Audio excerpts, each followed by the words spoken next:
Hi friends, welcome back to my channel. ಇವತ್ತಿನ ವಿಡಿಯೋದಲ್ಲಿ ಬಂದು ಸಿ ಸೆಕ್ಷನ್ ಆಗಿರೋ ಅಂತಹ ಲೇಡೀಸು ಯಾವ ರೀತಿ ಕೇರನ್ನು ಮಾಡಬೇಕು, ಎಷ್ಟು ದಿನವರೆಗೂ ಯಾವ ರೀತಿ ಇರಬೇಕು, ಹೊಟ್ಟೆಗೆ ಬಟ್ಟೆ ಯಾವಾಗ ಕಟ್ಟಬೇಕು, ಕಟ್ಟಬೇಕಾ, ಆಮೇಲೆ ಎಷ್ಟು ದಿನವರೆಗೂ ಅವ್ರ ಲೈಫು ಬಂದು ಕ್ರಿಟಿಕಲ್ ಆಗಿರುತ್ತೆ ಅಂತ ಹೇಳ್ತೀನಿ. ಅದಕ್ಕಿಂತ ಮುಂಚೆ ಯಾರ್ಯಾರು ನನ್ನ ಚಾನಲ್ನ ಸಬ್ಸ್ಕ್ರೈಬ್ ಮಾಡಿಲ್ಲ ಅಂದರೆ ಪ್ಲೀಸ್ ಸಬ್ಸ್ಕ್ರೈಬ್ ಮಾಡ್ಕೊಳ್ಳಿ. ಆಗ ನಾನು ಮಾಡೋ ವೀಡಿಯೋಸ್ ನಿಮಗೆ ಫಸ್ಟ್ ಬರುತ್ತೆ, ಓಕೆನಾ? ಈಗ ನಾರ್ಮಲ್ ಆಗಿರೋ ಲೇಡಿಗೂ ಸಿ ಸೆಕ್ಷನ್ ಆಗಿರೋ ಲೇಡಿಗೂ ಎಲ್ತ್ನಲ್ಲಿ ತುಂಬ ವೇರಿಯೇಷನ್ ಇರುತ್ತೆ. ನಾರ್ಮಲ್ ಆಗಿರೋರಿಗೆ 3 ಡೇಸ್ಗೆ ಬಾಡಿ ಸೆಟ್ ಆಗಿರುತ್ತೆ. ಅಂದರೆ ಅವರಿಗೆ ಓಡಾಡುವಾಗ ಸ್ವಲ್ಪ ಪೇಯ್ನ್ ಇರುತ್ತೆ ಅಷ್ಟೇ, ಯಾವುದೇ ರೀತಿ ಸರ್ಜರಿ ಆಗಿರಲ್ಲ. ಅವ್ರಿಗೆ ಲೈಟಾಗಿ ಸ್ಟಿಚಸ್ ಹಾಕಿರ್ತಾರೆ, ಅದು ಕೂಡ 1 ವೀಕ್ ಇಲ್ಲ ಅಂದರೆ 15 ಡೇಸ್ ಒಳಗೆ ವಾಸಿಯಾಗುತ್ತೆ. ಆದರೆ ನಾರ್ಮಲ್ ಆಗಿರೋ ಲೇಡಿಗೆ ಕಂಪೇರ್ ಮಾಡಿದ್ರೆ ಸಿ ಸೆಕ್ಷನ್ ಆಗಿರೋ ವುಮೆನ್ಸ್ ವೂಂಡ್ನ ಮಾಯಿಸೋದು ತುಂಬ ಕಷ್ಟ. ಅದು ಎಲ್ಲ ಹೀಲ್ ಆಗೋಕ್ಕೆ ಮತ್ತು ಆಮೇಲೆ ಲೈಫ್ನ ಲೀಡ್ ಮಾಡೋಕ್ಕೆ ತುಂಬ ಹೊತ್ತು ಟೈಮ್ ತಗೊಳ್ಳುತ್ತೆ. ಕೇಳಿದ್ರೆ ಹೇಳ್ತಾರೆ 1 ಮಂತ್ಗೆ ಎಲ್ಲ ಸರಿ ಹೋಗುತ್ತೆ, ಏನು ತೊಂದರೆ ಇಲ್ಲ ಅಂತ, ಎಲ್ಲ ಕೆಲಸ ಮಾಡ್ಬೋದು ಅಂತ. ಅದು ಎಲ್ಲ ತುಂಬ ದೊಡ್ಡ ತಪ್ಪು. ಅದೆಲ್ಲ ನಿಮಗೆ ಬರೀ ಕಲ್ಪನೆ ಅಷ್ಟೇ. ಯಾಕೆ ಅಂದರೆ ಅನುಭವದಿಂದ ಹೇಳ್ತಾ ಇದ್ದೀನಿ. ಫಸ್ಟ್ ಡೆಲಿವರಿ ಸಿ ಸೆಕ್ಷನ್ ಆದಮೇಲೆ ಕೂಡ ತುಂಬ ಕೇರಿಂಗ್ನಲ್ಲಿ ಇರಬೇಕು. Second C section double operation ಮಾಡ್ತಾರೆ. ಒಂದು ಮಗುನ ತೆಗಿತಾರೆ, ಇನ್ನೊಂದು ಫ್ಯಾಮಿಲಿ ಆಪ್ರೇಷನ್ ಮಾಡ್ತಾರೆ. ಎರಡನ್ನೂ ಮಾಡಿಸ್ಕೊಂಡ್ಮೇಲೆ ಫಸ್ಟ್ ಸಿ ಸೆಕ್ಷನ್ಗಿಂತ ಇನ್ನೂ ಡಬಲ್ ಕೇರಿಂಗ್ನಲ್ಲಿ ಇರಬೇಕು. ಯಾಕೆ ಅಂತ ನಾನು ಹೇಳ್ತೀನಿ, ಓಕೆನಾ? ನೆಕ್ಸ್ಟ್ ಏನು ಗೊತ್ತಾ, ನೀವೇನು ಫ್ಯಾಮಿಲಿ ಪ್ಲ್ಯಾನಿಂಗ್ನ ಆಗಲೇ ಮಾಡಿಸ್ಕೋಬೇಕು ಅಂತ ಏನಿಲ್ಲ. 3 ಇಯರ್ಸ್ ಇಲ್ಲ ಅಂದರೆ 5 ಇಯರ್ಸ್ ಬಿಟ್ಟು ಕೂಡ ಮಾಡಿಸ್ಕೋಬೋದು. ಒಂದು ಸರ್ಜರಿ ಥರ ಮಾಡ್ತಾರೆ ಆಗ, ಓಕೆನಾ? ಡಬಲ್ ಆಪ್ರೇಷನ್ ಮಾಡಿಸಿದ್ಮೇಲೆ ಯಾಕಷ್ಟು ಕೇರಲ್ಲಿ ಇರಬೇಕು ಅಂದರೆ, ಈಗ ಬಂದು ಸಿ ಸೆಕ್ಷನ್ ಆದಮೇಲೆ ಹೊಟ್ಟೆ ಮೇಲೆ ಹೊಲಿಗೆ ಹಾಕಿರ್ತಾರೆ, ಆಮೇಲೆ ಗರ್ಭಕೋಶಕ್ಕೂ ಹೊಲಿಗೆ ಹಾಕಿರ್ತಾರೆ. ಆ ಸ್ಟೇಜಲ್ಲಿ 10 ಮಂತ್ಸ್ ಬೇಕು ಹೊಟ್ಟೆ ಒಳಗೆ ನೀಟಾಗಿ ಹೀಲ್ ಆಗೋಕ್ಕೆ. ಹೊರಗಡೆದು ಕೂಡ ಹತ್ತತ್ರ 1 ವರ್ಷ ಆದರೂ ಆಗುತ್ತೆ ಗಾಯ ವಾಸಿ ಆಗೋಕ್ಕೆ. ನಿಮಗೆ ನೋವಿಲ್ಲ ಅಂತ ಅಂದರೂ ಆ ಥರ ಫೀಲ್ ಆಗಿರ್ಬೋದು, ಆದರೆ ಅದು ನಿಜ ವಾಸಿ ಆಗೋಕ್ಕೆ 1 ವರ್ಷನಾದರೂ ಟೈಮ್ ಬೇಕು.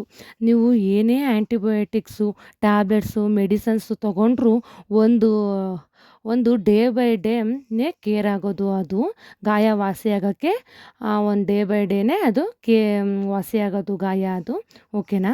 ಯಾವ ರೀತಿ ನಡ್ಕೋಬೇಕು ಗಾಯ ವಾಸಿ ಆಗೋಕ್ಕೆ ಅಂತ ನಾನು ನಿಮಗೆ ಹೇಳ್ತೀನಿ.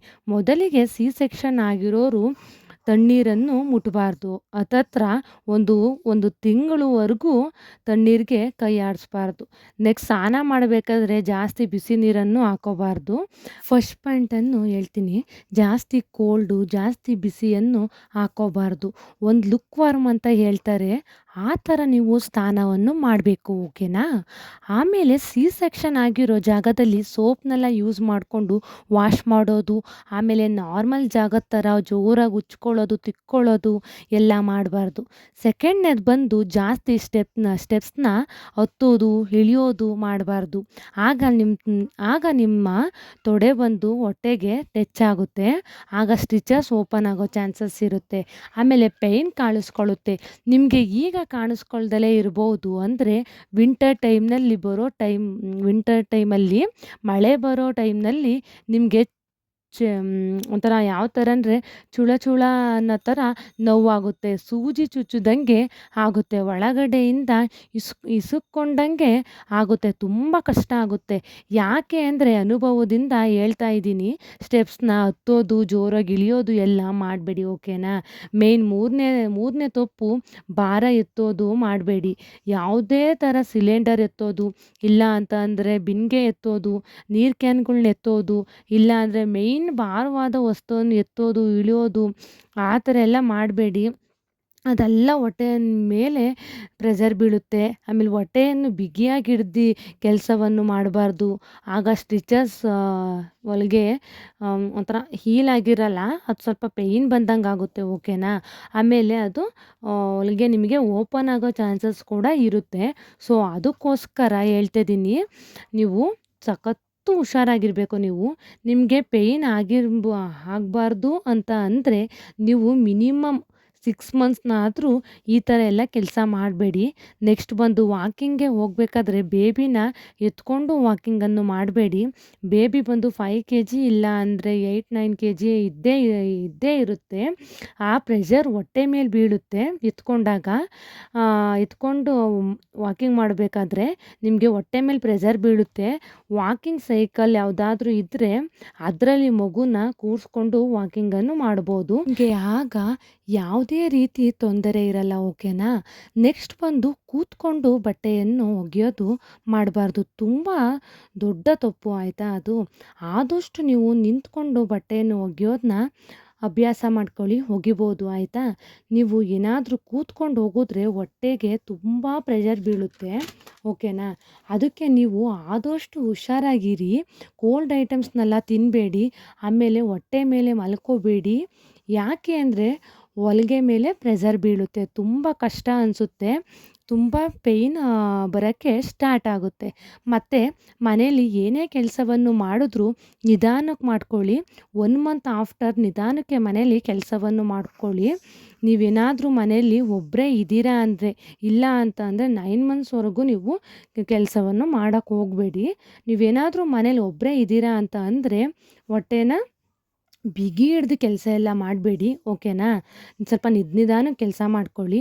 ಆಮೇಲೆ ಹೊಟ್ಟೆನ ಬಿಗಿ ಹಿಡ್ದು ಕೂಗೋದು, ಆಮೇಲೆ ಮಾತಾಡೋದು ಈ ಥರ ಎಲ್ಲ ನೀವು ಮಾಡೋಕ್ಕೆ ಹೋಗಬೇಡಿ. ಸಿ ಸೆಕ್ಷನ್ ಆದಮೇಲೆ ಕೆಲವು ಲೇಡೀಸ್ಗಳು ಮಾಡೋ ತಪ್ಪುಗಳು ಇದೇನೆ. ಅದಕ್ಕೇ ಹೇಳ್ತಾ ಇದ್ದೀನಿ, ಈ ತಪ್ಪುಗಳ್ನ ಮಾಡಬೇಡಿ ಅಂತ ಆಯಿತಾ. ಆಮೇಲೆ 5 ಮಂತ್ಸ್ ಹತ್ತತ್ರ 9 ಮಂತ್ಸ್ ಬೇಬಿಗೆ ಆದಮೇಲೆ ನೀವು ಮಗುನ ಹೊಟ್ಟೆ ಮೇಲೆಲ್ಲ ಕೂರಿಸ್ಕೊಂಡು ಕೂರಿಸ್ಕೊಳ್ಳೋದನ್ನೆಲ್ಲ ಮಾಡಬೇಡಿ. ಹೊಟ್ಟೆ ಮೇಲೆ ಪಾಪುಗೆ ಡ್ಯಾನ್ಸ್ ಮಾಡಿಸೋದು, ಕುಣಿಸೋದು ಈ ಥರ ಎಲ್ಲ ಮಾಡಬೇಡಿ. ಇದು ಒಂದು ದೊಡ್ಡ ತಪ್ಪು ಆಯಿತಾ. ಮಗು ತೂಕ ಬಂತು, ಹೊಟ್ಟೆ ಮೇಲೆ ಪ್ರೆಷರ್ ಬೀಳುತ್ತೆ, ಆಗ ನಿಮಗೆ ಪೇಯ್ನ್ ಬರುತ್ತೆ. ಹೊಟ್ಟೆ ಅನ್ನೋ ಪ್ಲೇಸು ತುಂಬ ಸೂಕ್ಷ್ಮ ಆಯಿತಾ. ಗಾಯ ಒಳಗಡೆ ಒಣಗೋಕ್ಕೆ ಟೈಮ್ ತಗೊಳುತ್ತೆ ಅಂತ ಹೇಳ್ತಾ ಇದ್ದೀನಿ ನಾನು ನಿಮಗೆ. ಅದಕ್ಕೆ ನೀವು ತುಂಬ ಕೇರಲ್ಲಿರಬೇಕು ಆಯಿತಾ. ನೀವೆಷ್ಟು ಕೇರ್ನಲ್ಲಿರ್ತೀರಾ ನೀವು ಅಷ್ಟು ನಿಮಗೆ ಒಳ್ಳೆಯದು. ಓಕೆನಾ. ಓಕೆ ಫ್ರೆಂಡ್ಸ್, ನನಗೆ ಗೊತ್ತಿರೋದನ್ನೆಲ್ಲ ಹೇಳಿದ್ದೀನಿ. ಸಿ ಸೆಕ್ಷನ್ ಆದಮೇಲೆ ಅದೆಷ್ಟು ಕೇರ್ನಲ್ಲಿರಬೇಕು ಅಂತ ಎಲ್ಲ ನಿಮಗೆ ನಾನು ಹೇಳಿದ್ದೀನಿ. ನಾನು ಹೇಳೋ ಇನ್ಫಾರ್ಮೇಷನ್ ನಿಮ್ಗೆ ಇಷ್ಟ ಆಗಿದ್ದರೆ ಪ್ಲೀಸ್ ಸಬ್ಸ್ಕ್ರೈಬ್ ಮಾಡ್ಕೊಳ್ಳಿ. Okay, take care. ಬಾಯ್ ಬಾಯ್.